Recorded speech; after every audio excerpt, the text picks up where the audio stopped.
তা আপনারা আমার জন্য এত কিছু করেন, আমি আপনাদের জন্য 42টা দিন জেল খাটতে পারবো না? কেটেছি তো, কোনো অসুবিধা আছে? এখানে আছে তো ম্যাক্সিমাম, আমাদেরকে আবার জেলে যেতে হবে। ও তার বদলে আমরা কেটে নেব।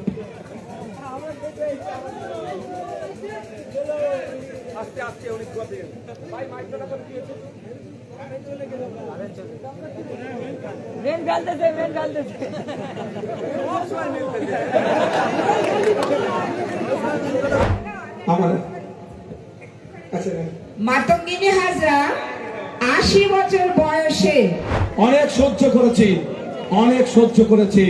সহ্যের সীমা যদি ভেঙে যায় তাহলে কিন্তু বিপদ হবে। এমনি লোক যদি 3 মাস জেল হয়, আইএসএফ এর ছেলেটাকে 6 মাস জেল দেওয়া হোক।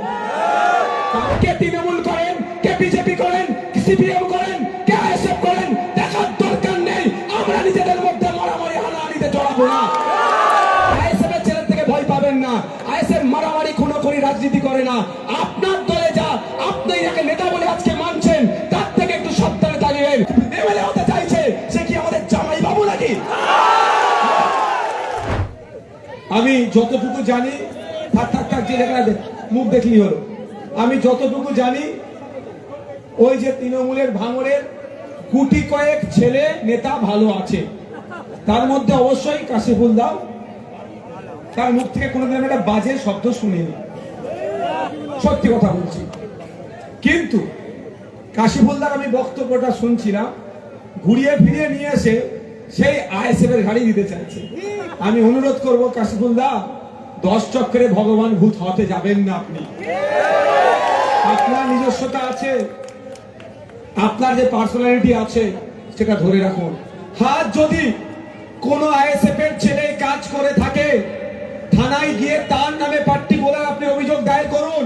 তাকে যদি থানা না খুঁজে পায়, আমাদের চালতাবেড়ির অঞ্চলে নেতৃত্বরাদের বলবো তাকে তুলে থানার হাতে তুলে দিয়ে আসবে। ওই নোংরামির রাজনীতি করি না। এই যে অঞ্চলে দাঁড়িয়ে বক্তব্য দিচ্ছি, এই অঞ্চলের ছেলেরা চাক্ষাকে যারা খুন করেছে, কাশিফুলের বাড়িতে তারাই বোম মেরেছে।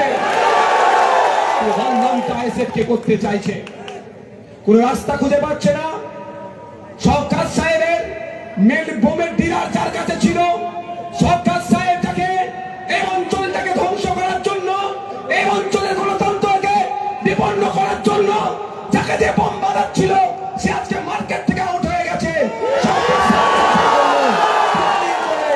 প্ল্যানিং করে থানার উপরে প্রেসার করিয়ে আইএসএফ এর ছেলেদের নামে মিথ্যে মামলা দেওয়ার চেষ্টা হচ্ছে। তবে জানিয়ে রাখতে চাই, এটা 2021 নয়, এটা 2026। অনেক হয়েছে, অনেক সহ্য করেছি, অনেক সহ্য করেছি। সহ্যের সীমা যদি ভেঙে যায় তাহলে কিন্তু বিপদ হবে। আমি জানতে চাই সেই নেতা আজকে কোথায়? সৃষ্টিকর্তার মার আজকে সে কোথায়? তার দীর্ঘায়ু কামনা করি। কিন্তু আমার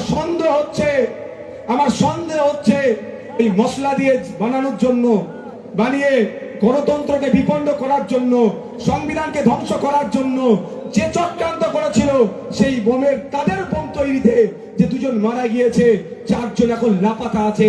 সেই লাপাতার লিস্টে এখন আছে না। আর বলবো আমি তার দীর্ঘায়ু কামনা করি। ব্যক্তিগত তার সাথে আমার লড়াই নয়। সে কোথায়? অনেক বড় বড় কথা বলছিল, কোথায়?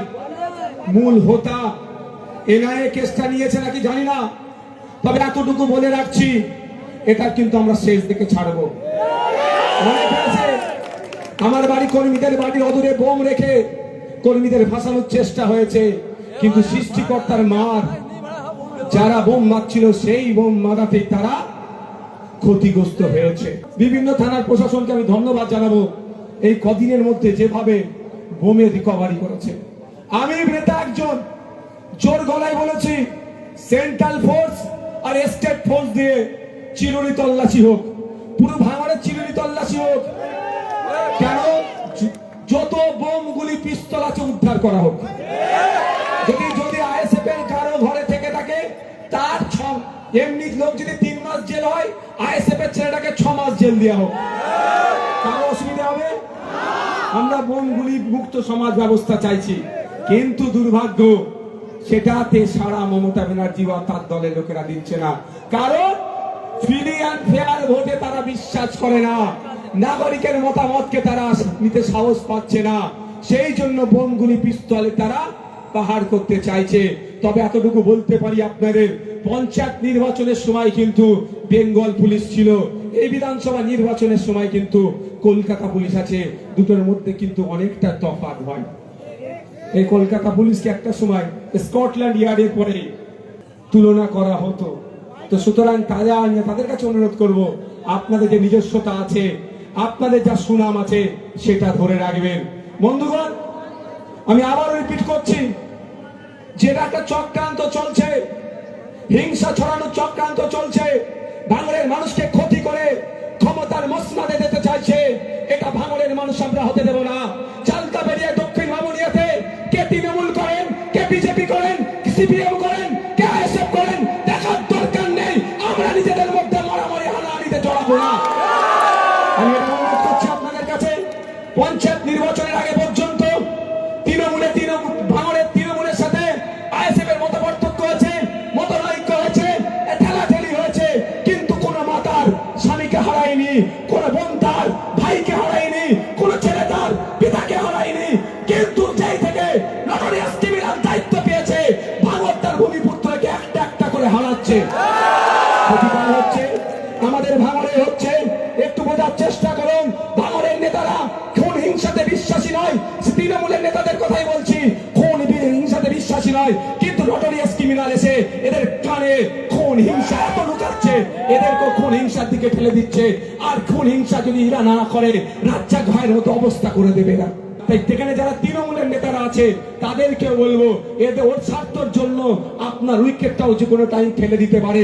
তাই আইএসএফ এর ছেলে থেকে ভয় পাবেন না, আইএসএফ মারামারি খুনোখুনি রাজনীতি করে না। আপনার দলে যা, আপনি যাকে নেতা বলে আজকে মানছেন, তার থেকে একটু সাবধানে থাকবেন। আপনার উইকেট ফেলে হয়তো আইএসএফ এর নামে বদনাম দেওয়ার চেষ্টা করবে, বাসিম ব্যাধি নেওয়ার চেষ্টা করবে, একটু মাথায় ঢুকিয়ে রাখবেন। তবে আমাদের ভাঙড়ের মানুষকে জবাব ভাই দিতে হবে। ভাঙড়ের একটি ছেলে ক্যানিং পূর্বে তৃণমূল কংগ্রেসের টিকিট থেকে কন্টেস্ট করছে, যেই ঘোষণা হলো ভাঙড়ের ছেলেটা তখন বহিরাগত হয়ে গেল, ওর চরিত্রের দোষ হয়ে গেল, যা ইচ্ছা তাই হয়ে গেল। আবার আইএসএফ এর সাথে নাকি যুক্ত। আইএসএফ এর এখানে নেতারা ভাই তোমার সাথে গোপনে গোপনে কথা বলতো, যদি তোমার সাথে গোপনে কথা বলে আমার বলিনি কেন? আমি আইএসএফ এর চেয়ারম্যান, ভাঙড়ের বিধায়ক, আমি জানলাম না, ওরা জেনে গেল।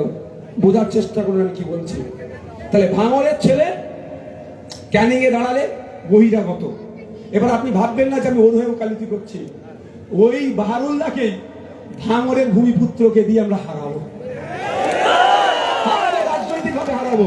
কিন্তু আমরা বহিরাগত হ্যান ত্যান এ নয়, হারাবো রাজনৈতিক ভাবে, এটাও আপনাদের বলছি। কিন্তু আমার কথাটা বোঝার চেষ্টা করুন, কে ভাঙড়ের ছেলে ক্যানিং পূর্বে দাঁড়ালে বহিরাগত হয়ে যায়, তার চরিত্র খারাপ হয়ে যায়। আর ক্যানিং পূর্ব থেকে এসে ভাঙড়ের মানুষের যে ভোটছে এমএলএ হতে চাইছে, সে কি আমাদের জামাই বাবু নাকি? জবাব দিতে হবে না। আমার ভাঙড়ের ছেলে ক্যানিং এ বহিরাগত, আর তুই ক্যানিং থেকে ভাঙড়ে আসবো, তোমাকে কি আমি জামাই আলো করবো? আমরা জবাব দিতে হবে। ভাঙড়ের ভূমিপুত্ররা যারা ভাঙড়ের মানুষকে যারা অপমান করছে, ভাঙড়ের যে তৃণমূল হোক আর সাধারণ মানুষ হোক, এই জবাব দেওয়ার সময় এসেছে যে ভাঙড়কে তুমি অপমান করেছো। ভাঙড় বারবার পথ দেখায়। 2021 সালে যখন সিএনআরসির ভয় দেখিয়ে মানুষের ভোটকে বিজেপি আর তৃণমূল মিলে এক প্রকার লুট করেছিল, স্রোতের বিপক্ষে গিয়ে বীর পুরুষের মতো পরিচয় ভাঙড়ে দিয়েছিল। আর পরিচয় দিয়েছিল বলে আজকে পশ্চিমবাংলার বিধানসভায় নওশাদ সিদ্দিকীর মতো দোষটাকে পাঠাতে হবে বলে রাজ্যের বিভিন্ন প্রান্ত থেকে আওয়াজ উঠছে। ভাঙড় তো পথ দেখিয়েছে। আজকে 2026-এ মানুষ কি বলছে রাজ্যের বিভিন্ন প্রান্তে, যে নওশাদ সিদ্দিকীর মতো বিধায়ক তৈরি করতে হবে। নওশাদ সিদ্দিকীর মতো বিধায়ক, নওশাদ সিদ্দিকী কে তৈরি করেছে? ভাঙড়ের ভোটাররা। তাহলে ভাঙড় পথ দেখায়, তো ভাঙড়কে জবাব দিতে হবে। তো সবার কি ধর্মীয় বিশ্বাস যে মৃত্যুর পরে জবাব দিতে হবে? কারো ধর্মীয় বিশ্বাস ভগবানের কাছে জবাব দিতে হবে, কারো ধর্মীয় বিশ্বাস আল্লাহর কাছে জবাব দিতে হবে। সুতরাং আমি ক্ষমতার মসনদে যাব বলে আমি একটা মানুষকে খুন করাবো, আমাকে কিন্তু কাল কিয়ামতের ময়দানে আল্লাহ আমাকে ছাড়বে না। সেই দিনটার কথা আমি ভেবে রাজনীতি করি। আমি এখন নাই পথে বলি, আমি কাউকে পরোয়া করি না। সত্য কথা বলবো, সে আমার পরিবারের লোক হতে পারে, বাইরের লোক হতে পারে, আমার দেখার প্রয়োজন নাই। কিন্তু ক্ষমতার শীর্ষে যেতে গেলে খুন করতে হবে, ওই নোংরা রাজনীতি করি না। যদি ক্ষমতার শীর্ষে যেতে চাই, খুন করা তো দূরের কথা, শুধু একবার এখান থেকে কালীঘাটে একটা ফোন করে দেওয়া, পার্সোনাল নম্বর আমার কাছে দিয়ে রেখেছে লোক মাধ্যম, কার বলতে চাইছি না, যে আমি ভাবছি আপনাদের সাথে যাব, ধরে জামাই আদর করে মিনিস্টার বানিয়ে দেবে। খুন করবো কেন তাহলে আমি? কিন্তু আমি ও কাজ করবো না। আপনারা 2021 সালে একদিকে বিজেপি চলে আসবে, ভয়, এনআরসি সিএ করে তাড়িয়ে দেবে, তার ভয়, সবকে উপেক্ষা করে আমাকে ভরসা করেছিলেন। 26,151টা লিড হয়েছিল, যদিও লিডটা কম ছিল, এবার লিডটা বাড়বে তো নাকি? গতবারে মায়েরা একটু কম ভোট দিয়েছিল না, কম দিয়েছিল, বিজেপি চলে আসবে এই ভয়ে, তৃণমূল ভোটটা দিয়েছিল। এবারে কিন্তু লক্ষ্মীর ভান্ডার দিল, কাজ হবে না, তাই তো? আর বয়স্ক বাপেরা একটু আমাকে কম ভোট দিয়েছিল, এবারে কিন্তু ওটা করলে হবে না। গত নির্বাচনে যখন রাজ্যের মানুষ স্রোতের যেদিকে হিলেছে, আপনারা তার বিপক্ষে গিয়েছেন। তারপরে আপনাদের উপরে কি বয়ে গিয়েছে? খুন হয়েছেন, মারধর খেয়েছেন, গুলি খেয়েছেন, পা কেটে বাদ গেছে, দীর্ঘদিন জেলে ছিলেন, জেলে আছেন, বাপ মারা গিয়েছে, জানাজার পর্যন্ত পড়তে পারেননি, তারপরও আপনারা আমার হাত ছাড়েননি। সামান্য মিনিস্ট্রির জন্য আপনার হাত আমি কিভাবে ছাড়তে পারি ভাই? এখানে ওদের সাথে আমার তফাৎ, এখানে অন্য নেতার সাথে আমাদের তফাৎ, যে আমরা মানুষের জন্য রাজনীতিতে এসেছি, ক্ষমতার শীর্ষে যেতে হবে তার জন্য রাজনীতিতে আসেনি। তাই বুক ঠুকে বলি, স্টেজে দাঁড়িয়ে বলি, দলিতদের উপরে অত্যাচার হলে তার প্রতিবাদ করি, আদিবাসীর উপর অত্যাচার হলে তার প্রতিবাদ করি, মুসলমানের উপর অত্যাচার হলে তার প্রতিবাদ করি, তিলোত্তমাকে খুন করেছে তার প্রতিবাদ করেছি, আরিসকে খুন করেছে যখন তার প্রতিবাদ করেছি। বুক ঠুকে করি, আমার কেউ টাইট দেওয়ার কেউ নাই, টাইট দেওয়ার টাট্টু আমি নয়। এদের বাচ্চারা খেলা দেখবে, পিছনে চাবি লাগিয়ে দেয়, যতক্ষণ চাবি ঘুরাবে লাফাবে, তারপর আবার 68 জন দলিত বিধায়ক আছে। দুর্ভাগ্য আমাদের, বিধানসভার মধ্যে দাঁড়িয়ে বলতে পারে না 22% যে দলিতদের জন্য, শিডিউল কাস্টদের জন্য যে রিজার্ভ আছে, ফেক সার্টিফিকেট দিয়ে তাদেরকে চাকরি, তাদের চাকরি অন্যজনদের দিয়ে দিচ্ছে। এ কথা বলার সাহস দেখাতে পারে না। সাহস দেখাই ভাঙড়ের বিধায়ক নওশাদ সিদ্দিকী বিধানসভার মধ্যে দাঁড়িয়ে পিছিয়ে বর্গের হিন্দুর জন্য আওয়াজ তুলে, বিধানসভার মধ্যে দাঁড়িয়ে 6% যে আদিবাসী আছে, 100 জন সরকারি চাকরি পেলে 6 জন আদিবাসীদেরকে দিতে হবে। কিন্তু দুর্ভাগ্য, পশ্চিম বাংলায় 1 কোটি আদিবাসী নাই, 1.5 কোটি আদিবাসী সার্টিফিকেট দিয়েছে। লোকে বলে দুধে পানি মেশাই, এই সরকারের নামে সরকার যারা চালাচ্ছে, পানিতে দুধ মিশাচ্ছে। 1.5 কোটি আদিবাসী নাই, 1.5 কোটি আদিবাসীদের সার্টিফিকেট দিয়েছে। ফলে 100 জনের যে 6 জন আদিবাসী চাকরি পাবে, তার জায়গায় দেখা যাচ্ছে প্রকৃত আদিবাসী হয়তো 2 জন পাচ্ছে, ফেক সার্টিফিকেট দিয়ে আদিবাসী কোটাতে নন আদিবাসীরা চাকরি করে নিচ্ছে। কিন্তু পশ্চিম বাংলার বিধানসভায় 18 জন আদিবাসী সমাজের বিধায়ক থাকলেও তারা মুখ খোলার সাহস পায় না, বাংলার বিধায়ক বিধানসভার মধ্যে দাঁড়িয়ে এর প্রতিবাদ করে। আমাকে ভাই কেউ টাইট দিয়ে লাপানো নয়, আমাকে ভাঙড়ের মানুষ দায়িত্ব দিয়েছে, অল আউট খেলেন, বল পাচ্ছে স্টেডিয়ামের বাইরে। এই জন্য তো আমরা বিধানসভার মধ্যে দাঁড়িয়ে এটা বলি, রমজান মাসে ওই ঘুমটা টেনে হিজাব পরে ইফতার করতে লাগবে না, ফলের দামটা ঠিকঠাক রাখুন না। 43টা, মোট 44টা বিধায়ক আছে, ধর্মে মুসলমান 44টা আছে, 43টা শাসকের আর একটা ভাঙড়ের। 43 জনের বলার সাহস নাই, ভাঙড়ের বিধায়কই মানুষের জন্য আওয়াজ তোলে। তাই আমার উপরে এত রাগ। তা আপনারা আমার জন্য এত কিছু করেন, আমি আপনাদের জন্য 42টা দিন জেল খাটতে পারবো না? কেটেছি তো, কোনো অসুবিধা আছে? এখানে আছে তো ম্যাক্সিমাম, আমাদেরকে আবার জেলে যেতে হবে। ও তার বদলে আমরা কেটে নেব।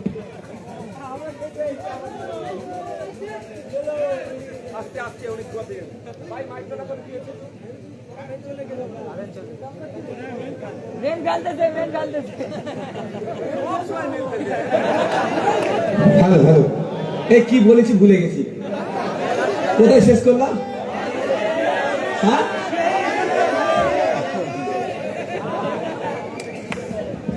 ঠিক আছে, আমরা আবাদি হয়ে জেল খেটে দেবো কি দিদি? না আমরা লড়ে নেবো আপনারা সাথে আশীর্বাদ দিলেই হবে।